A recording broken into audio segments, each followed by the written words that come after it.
2025 మార్చిలో Kuno national park లో జ్వాల అనే చీత 5 కూనలకు జన్మనిచ్చింది.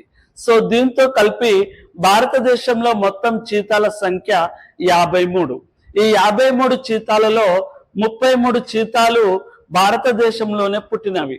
సో ఈ జ్వాల అనే చీత ఇప్పటికీ దాదాపు ఇదివరకు 5 కూనలకు జన్మనిచ్చింది, మళ్ళీ ప్రస్తుతం 5 కూనలకు జన్మనిచ్చింది. ఈ జ్వాల అనే చీత దక్షిణాఫ్రికా నుంచి వచ్చినటువంటి చీత. 1950 సంవత్సరం కంటే ముందు దాదాపు భారతదేశంలో చీతాలు ఉండేటివి. చీతాలు అంతమైన తర్వాత 2022 సెప్టెంబర్ 17న మన ప్రధానమంత్రి గారు చీతా ప్రాజెక్టు పేరుతో ఇతర ఖండాల నుంచి మరియు ఇతర దేశాల నుంచి చీతాలను ఏర్పాటు చేయడం జరుగుతూ ఉంటుంది. అంటే చీతాలను రప్పించి భారతదేశంలో చీతా ప్రాజెక్ట్ ని ఏర్పాటు చేశారు. ఇలా ప్రస్తుతం భారతదేశంలో 53 చీతాలు ఉన్నవి.